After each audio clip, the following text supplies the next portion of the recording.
Good morning student. कल हमने आपको समाचार लेख के बारे में अध्ययन करवाया। समाचार लेख का उद्भव कब से हुआ, समाचार लिखने का कारण क्या था, जन जागृति को किस प्रकार से उत्प्रेरण करना था। उसके बाद हम पढ़ाएंगे आपको पत्र। अब पत्र और समाचार पत्र वो थोड़े से क्या है, आपस में एक सिमिलर कैटेगरी में आ जाते हैं। जब समाचार पत्र का उद्भव हुआ था उस समय तो लेख लिखे गए थे, तब हमारे देश में अंग्रेजों का शासन था। उसके पहले जो मैंने अंग्रेज शासक थे, उस शासक कौन थे? ऑगस्टस हिक्की, जिन्होंने बंगाल गजट का सर्वप्रथम प्रकाशन करवाया। बंगाल गजट सर्वप्रथम 1780 में ऑगस्टस हिक्की ने प्रथम पत्र प्रकाशित किया था। आज हम पत्र के बारे में आपको अध्ययन करवाएंगे। पत्र क्या है?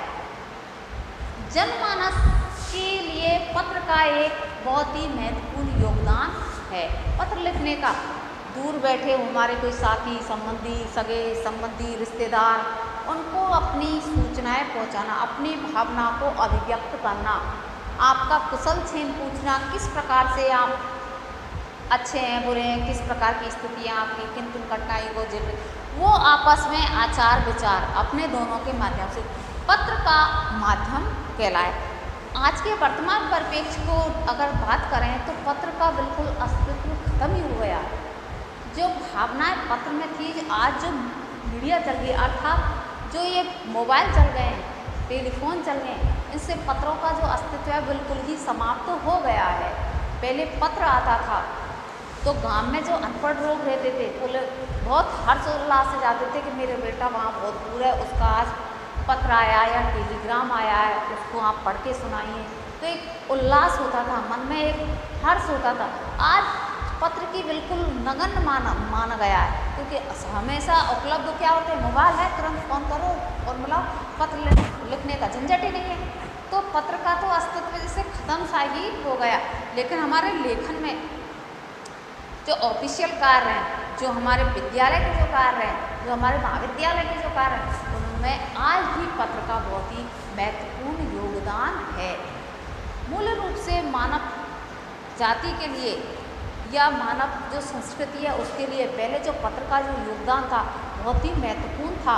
पत्रों के अंदर जो भावनाएं छिपी हुई थी, आज जो टेलीफोन, जो मोबाइल है, उसके माध्यम से बिल्कुल ही विलुप्ति के कगार पर पत्र आ गया है। आज तो अपन तुरंत बैठे, तुरंत फ़ोन करो, हमेशा ये करना, तो वहाँ से आपको डायरेक्शन होगा, सीधा आप सारा काम घर बैठे कर लेते हो। आपको ऐसे नहीं, ज़्यादातर घर भी पत्र और टेलीफोन के माध्यम से पत्रों का थोड़ा सा लेखन छूट गया है। पत्र लेखन मनुष्य के जीवन का आवश्यक अंग है। पत्रों के माध्यम से दूर बैठे मित्रों, संबंधियों का कुशल क्षेम पूछे जाने तथा विभिन्न प्रकार की सूचनाओं का आदान प्रदान किया जाना। व्यापारी, कर्मचारी, अधिकारी, सामान्य जन, विशिष्ट व्यक्ति, जीवन के विभिन्न क्षेत्रों से संबंधित सभी व्यक्ति पत्र व्यवहार का अवश्य प्रयोग करते हैं। आज तो व्यापारी वर्ग हो गया, विद्यालय, सरकारी प्रशासन, इनमें ही पत्र का माध्यम हो गया है।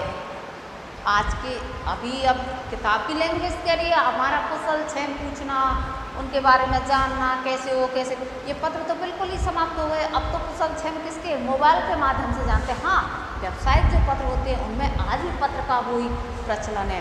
प्रशासनिक जो कार्य होते हैं उसमें भी पत्र का ही प्रचलन है।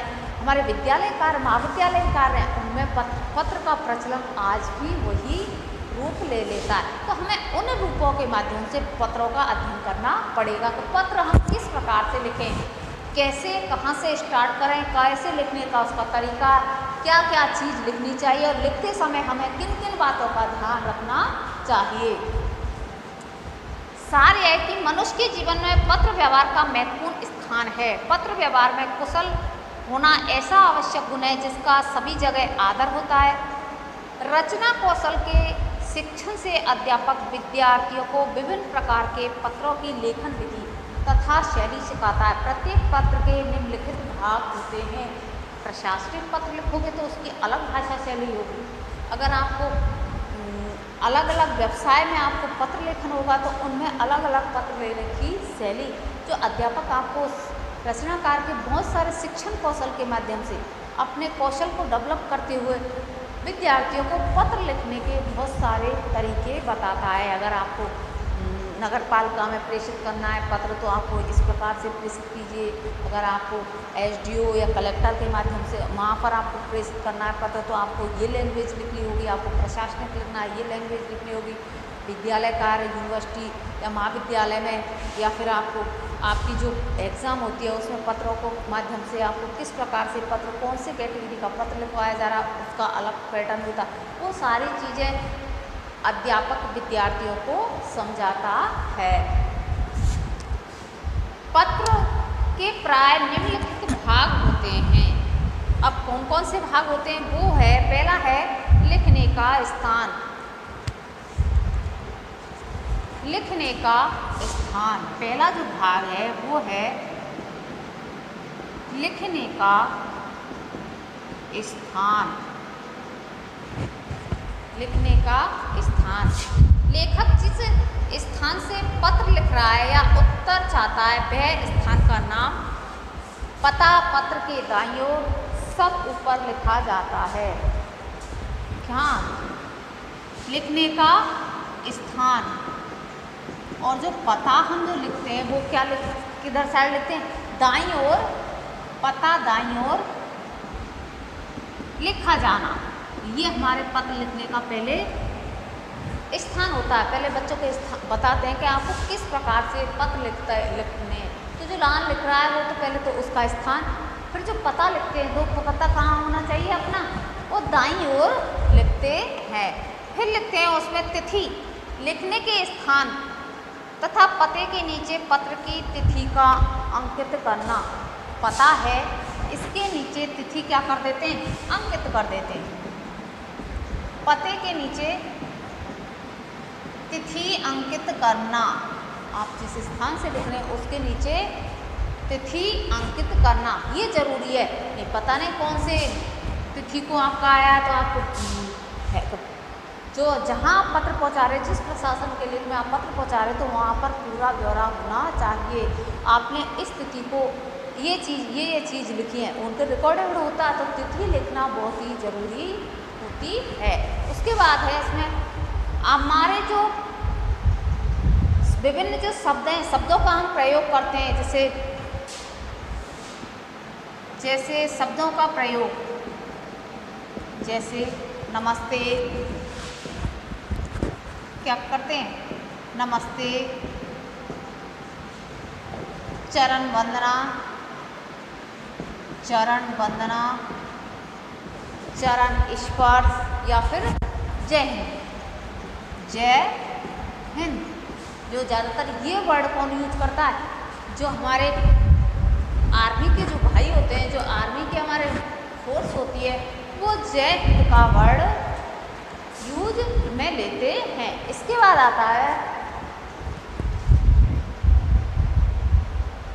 इसके बाद संबोधन। संबोधन में इसमें लिखा जाता है कि संबोधन में आदरणीय, संबोधन में संबोधन में आदरणीय, आदरणीय तो कौन होता है आदरणीय, आदरणीय पिताजी, आदरणीय पिताजी,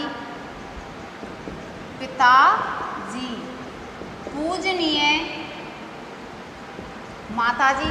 जो आदर संबोधन सूचक जो शब्द होते हैं, आदरणीय, पिता, पूजनीय, जैसे तिथि अंकित करनी, तिथि के पहले स्थान लिख दिया, फिर तिथि लिख दिया, फिर आपको जो करना है, आपको नमस्ते, चरण वंदना, जय हिंद, जो भी कार्य करना उसके बाद फिर क्या आएगा, संबोधन।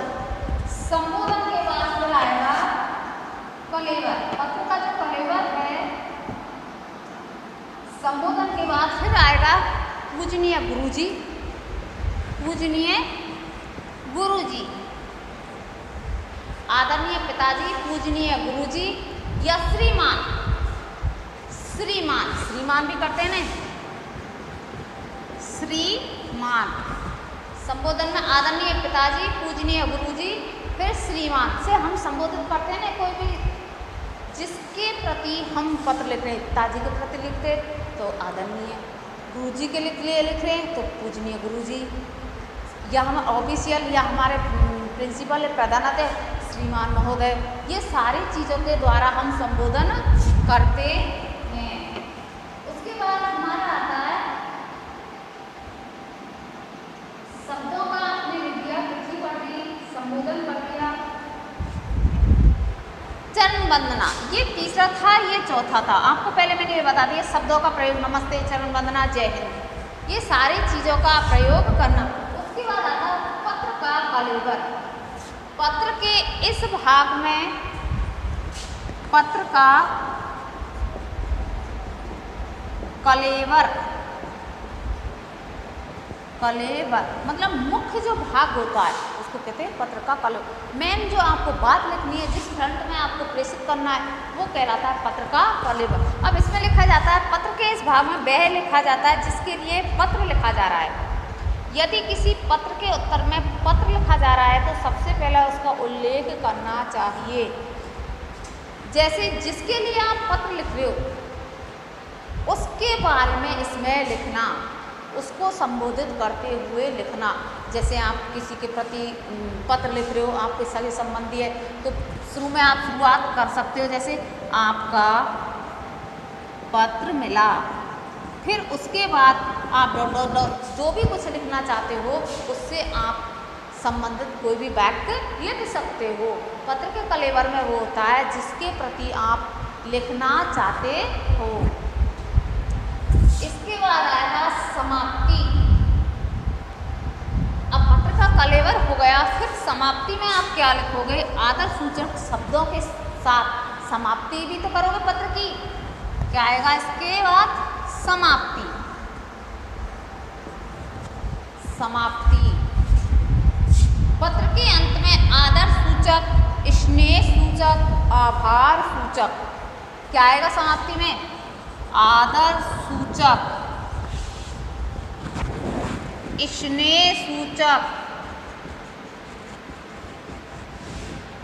आभार सूचक, आभार सूचक शब्दों का प्रयोग करना। आदर सूचक, स्नेह सूचक और आभार सूचक शब्दों का प्रयोग करते हुए पत्र के दाईं ओर समाप्ति सूचक शब्द लिखे जाते हैं। कहाँ लिखे जाते हैं? पत्र के दाईं ओर, पता भी दाईं ओर, और समाप्ति सूचक जो शब्द लिखे जाते हैं वो भी पत्र के दाईं ओर से अंत किया जाता है। जो आदर सूचक शब्द है उनका, स्नेह प्यार भरा सूचक है उसका, और जो आभार व्यक्त करना है जिसके प्रति, उन शब्दों का प्रयोग पत्र के दाईं ओर लिखा जाता है। इसके बाद आ जाते हैं समाप्ति सूचक शब्दों के नीचे लिखने वाले के हस्ताक्षर। उसके बाद अपन क्या करते हैं? स्वयं के हस्ताक्षर। हस्ताक्षर, हस्ताक्षर होगा लास्ट में। फिर पता, फिर क्या जाएगा? पता। अब आपको लिफाफे के ऊपर जो दाईं ओर लिखते हैं क्या, वहाँ का एड्रेस, जहाँ पर आपको पोस्ट कार्ड में निर्धारित उस व्यक्ति का नाम पता लिखा जाना चाहिए जहाँ पर आपको पहुँचाना है, वो फिर पते के द्वारा लिखा जाता है। तो पत्र लिखने का जो ढंग है वो इस प्रकार से है। पहले लिखने का स्थान, और स्थान के पता भी लिखते हैं वो क्या, दाईं ओर। फिर पते के नीचे क्या लिखते हैं? तिथि। फिर तिथि के बाद संबोधन, जो संबोधन होता है आदरणीय पिताजी, पूजनीय गुरुजी, श्रीमान जी, जिसके प्रति आप करें। उसके बाद संबोधन सूचक शब्द नमस्ते, चरण वंदना, चरण स्पर्श और या जय हिंद। उसके बाद हम पत्र का कलेवर, जो पत्र में जिसके विषय में आपको लिखना है, उत्तरदाता जिसके विषय में कुछ प्रश्न या उत्तर लेना चाहता है, तो आपका पत्र मिला। उसके बाद जो भी XYZ आप लिखना चाहते हो, उसके बाद पत्र की क्या हो जाती है? समाप्ति। और समाप्ति में करते हैं हम आदर सूचक शब्द, स्नेह सूचक शब्द, आभार सूचक शब्द, और इन शब्दों का प्रयोग करते हुए पत्र की दाईं ओर समाप्ति कर देते हैं। उसके बाद हो जाते हैं अपने हस्ताक्षर, और लास्ट में आ जाता है लिफाफे के ऊपर उसका पता। ये पत्र लिखने का तरीका बतलाया गया है। अब गद्य विधाओं के अध्यापन की विधियाँ हो जाती। ये तो हो गया आपका पत्र। क्या हो गया? पत्र लेखन, पत्र का किस प्रकार से प्रयोग किया जाता है, अर्थात किस प्रकार से लिखा जाता है। अब गद्य की जो विधाएं हैं उन विधाओं में कुछ फ़ॉन्ट बतलाए गए हैं।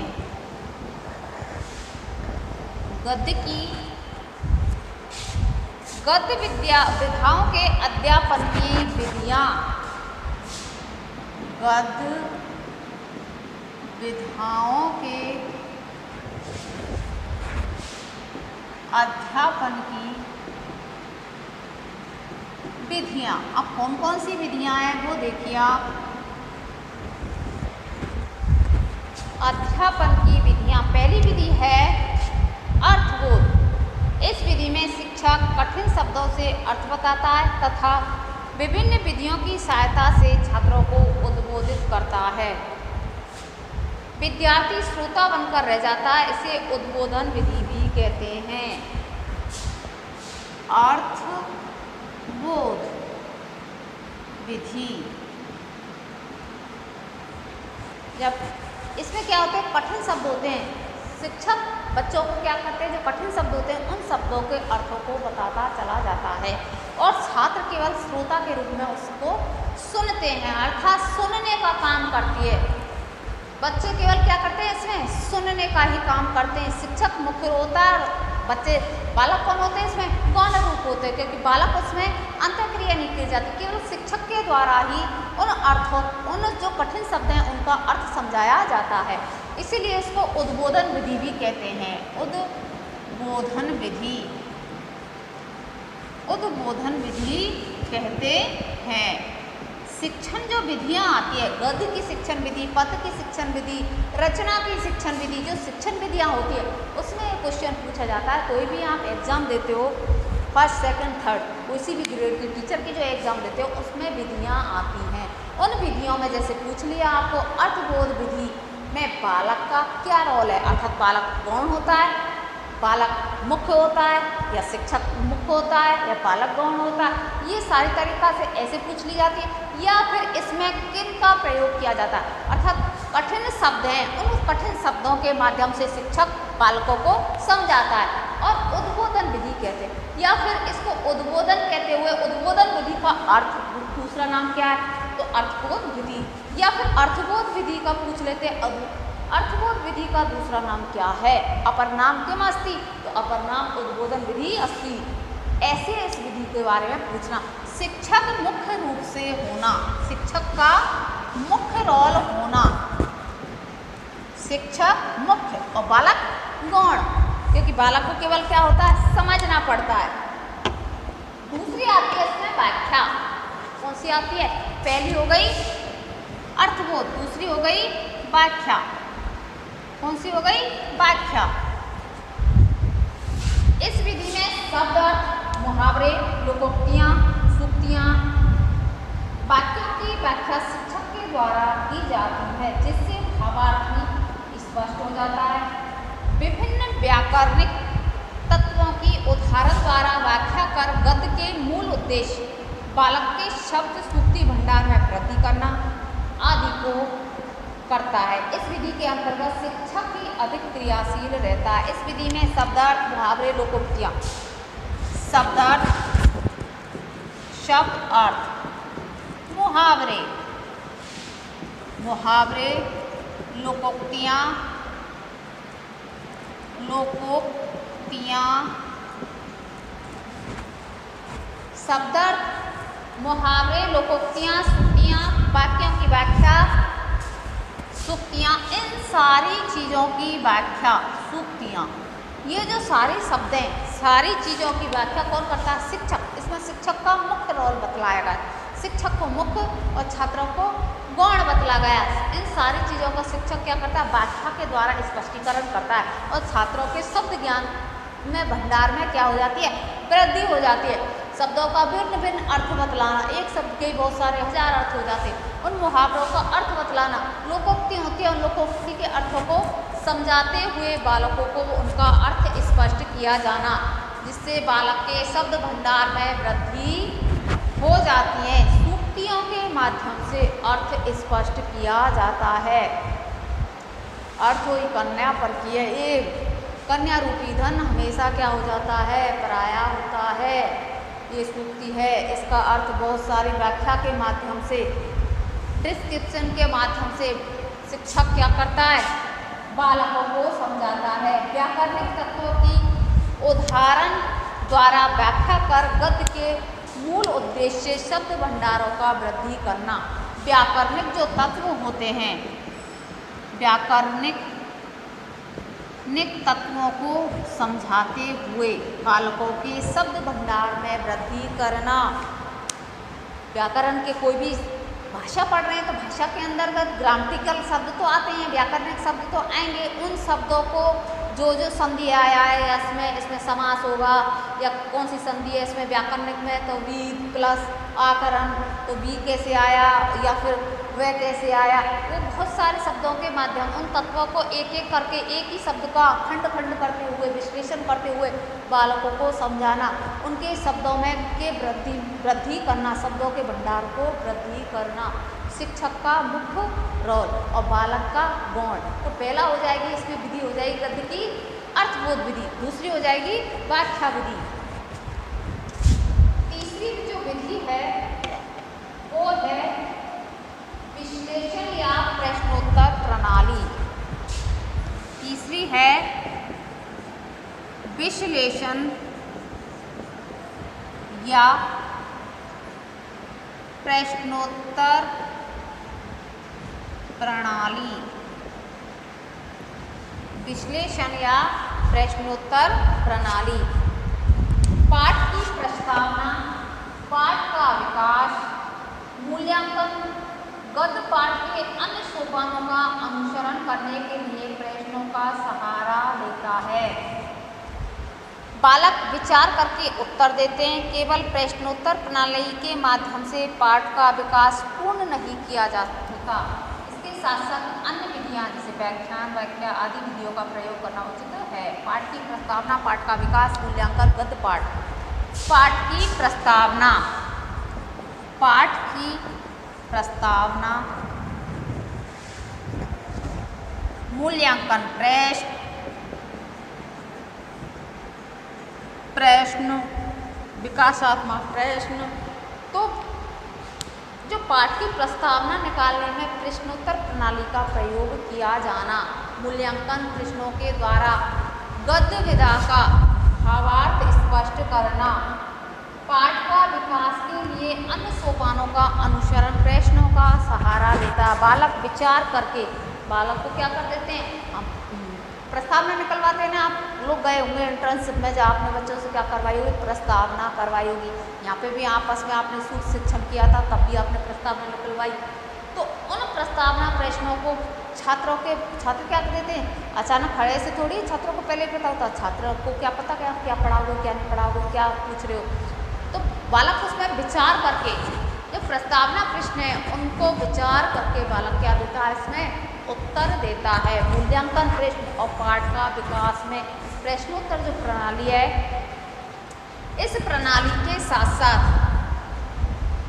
इस प्रणाली के माध्यम से पाठ का विकास पूर्ण नहीं हो सकता। इसके साथ में जो ये विधियाँ हैं, विश्लेषण है, प्रश्नोत्तर विधि है, इसमें व्याख्यान और व्याख्या विधि का प्रयोग भी किया जाना चाहिए। व्याख्या के द्वारा प्रस्तावना आपने निकलवा दी, प्रस्तावना निकलवाते हुए आपने जो क्वेश्चन बालक से पुटअप किया, उस क्वेश्चन को, उसकी डिस्क्रिप्शन करना, उसका विश्लेषण करना व्याख्यान मेथड के द्वारा। ऐसे हुआ, इसको हिसाब से लाना कि हमारे महाद्वीप कितने महाद्वीपों में कौन सा राज्य है, तो हमारा देश कौन से महाद्वीप के अंतर्गत आता है, उस महाद्वीप हमारे देश का नाम क्या। तो वो सारी चीज़ों को शिक्षक के द्वारा एक फिर छात्र उत्तर भी नहीं बता पाए, तो शिक्षक व्याख्यान मेथड के द्वारा व्याख्या विधि को लेते हुए बालक को अपने पाठ के विकास के लिए ये सारे कार्य करवाने चाहिए। मतलब इसका विश्लेषण विधि में मूल्यांकन प्रणाली के साथ साथ व्याख्यान विधियों का भी प्रयोग करते हुए इसका विकास किया जाना आवश्यक माना गया है। अगली जो विधि है वो है समीक्षा प्रणाली। समीक्षा प्रणाली समीक्षा प्रणाली। अब समीक्षा प्रणाली होती क्या है?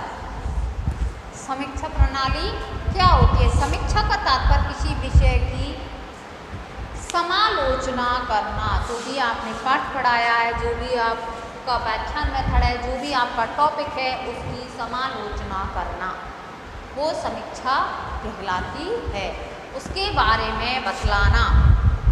जब गद्यांश या किसी विषय वस्तु के गुण दोषों की व्याख्या करनी हो, तब इस प्रणाली को पाठ के शिक्षण में सहायक सामग्री के रूप में काम लिया जाता है।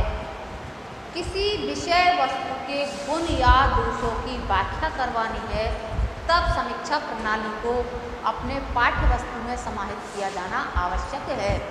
आप कोई हमने ओकेजन किया, ओकेजन की तैयारी की, उस जो समारोह है, उस समारोह में सारा कार्य संपन्न हो गए। अब लास्ट में उसकी समीक्षा करने के लिए बुलाते हैं कि आप आइए और उसकी समीक्षा कीजिए। तो उसमें उसके गुण भी प्रदर्शित किए जाएंगे और जो थोड़े से अवगुण है या थोड़ा जो दोष रह गया, उसमें जो त्रुटि रह गई है, उन त्रुटियों को भी बतलाया जाना समीक्षा के अंतर्गत आता है। वही उसका समीक्षात्मक आलोचनात्मक अर्थात समालोचनात्मक प्रणाली ही समीक्षात्मक प्रणाली कही जाती है। इस प्रणाली को स्वतंत्र रूप से प्रयोग में नहीं लिया जाता, क्योंकि गद्य पाठ के मुख्य उद्देश्य ज्ञान एवं कौशलात्मक विकास करना है। इसको स्वतंत्र रूप में नहीं लिया जाता। क्यों? स्वतंत्र में ले लेंगे तो इसकी क्या हो सकती है? आलोचना करते दोषी दोषों को बता दें। गद्य पाठ का ज्ञान एवं क्या उद्देश्यात्मक कौशलात्मक विकास करना। कौशलात्मक उसका जो उद्देश्य है गद्य पाठ का, वो है ज्ञान एवं कौशलात्मक विकास करना। कौशलात्मक विकास करना, ये इसका मूल उद्देश्य है। इसलिए इसको स्वतंत्र रूप से नहीं करवाया जाना चाहिए। जो व्याख्या एवं विश्लेषण विधियों के प्रयोग से किया जाता है, केवल गुण दोषों के आधार पर ज्ञान एवं कौशल उद्देश्यों का विकास संभव नहीं है। गुण दोषों का समीक्षा करवाना केवल व्याख्यान के इनके समीक्षा के अंतर्गत कौशलों का विकास करवाना इस समीक्षात्मक में संभव नहीं है। इसके साथ साथ व्याख्यान एवं विश्लेषण विधि का प्रयोग भी किया जाना चाहिए। विश्लेषण के द्वारा ही तो हम उनके बारी बारी से जो स्टेपों से उन्होंने कार्य किया, जिस समारोह में किसी ने भाग लिया, उनके बारे में उनको एप्रिशिएट करना, अर्थात उनको मनोबल बढ़ाना एवं जिसने कुछ त्रुटियां की हैं, उन त्रुटियों को समझाते हुए बतलाना, ये समीक्षा प्रणाली के अंतर्गत आता है।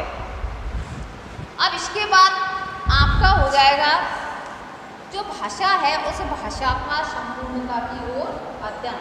इसमें हमने आपको जीवनी, आत्मकथा, रिपोर्टाज, कहानी, समाचार पत्र, एकांकी नाटक, नाटक, समाचार पत्र, रिपोर्टाज, समाचार लेख और पत्रों के द्वारा जो भाषा की जो तत्व बताए थे, वो आपको संपूर्ण हो गए हैं। इसमें बाद आपको इसमें रेखा चित्र भी बताया था। तो रेखा चित्र और संस्मरण में अंतर, और रेखा चित्र और रिपोर्टाज में भी कुछ अंतर बतलाया था।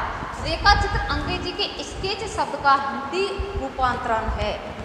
स्केच किसका है? स्केच जो शब्द है उसका हिंदी रूपांतरण है क्या? रेखा चित्र। रेखा जो चित्र है वो अंग्रेजी का स्केच है, उसका हिंदी रूपांतरण क्या है? रेखा चित्र, जिसका अर्थ है व्यक्ति चित्र, शब्द चित्र, लेख शब्द, ये सभी रेखा चित्र के पर्यायवाची है। अंग्रेजी से में इसे थंबनेल स्केल कहते हैं। थंबनेल स्केल, व्यक्ति चित्र, चित्र, ये सारी रेखा चित्र के अंतर्गत आते हैं। अंग्रेजी में इसे थंबनेल स्केल के नाम से जाना जाता है। रेखा चित्र में किसी व्यक्ति, वस्तु, घटना, भाव, कम से कम शब्दों में मर्मस्पर्शी, भावपूर्ण, सजीव अंकन है। मोटे तौर पर संस्मरण, रेखा चित्र मिली जुली विधाएं हैं। रेखा चित्र में किसी व्यक्ति, वस्तु का संदर्भ अंकन किया जाता है। इस प्रकार से जो आपका जो रेखा चित्र, ये सारी चीज़ों में आपको संस्मरण में भी और रिपोताज में इन दोनों का सिमिलर अंतर बता चुके हैं। तो आज जो आपकी भाषा शिक्षण के अंतर्गत जो विधियाँ बताई, जो कहानी, नॉवल, रिपोताज, नाटक, एकांकी नाटक, ये सारी चीज़ों को आपको बतला चुके हैं। अब हम नेक्स्ट जो आपका टॉपिक होगा या नेक्स्ट जो आपकी विधा होगी, उसमें हम अगले वीडियो में आपको बतलाएंगे। तब तक आशा करते हुए आप जो पत्र की विधा है, पत्र किस प्रकार से लिखते हैं, पत्रों को लिखने का क्या तरीका है, वो आपको समझा चुके हैं। आशा करती हूँ आपको ये समझ में आ गया होगा। तब तक के लिए धन्यवाद।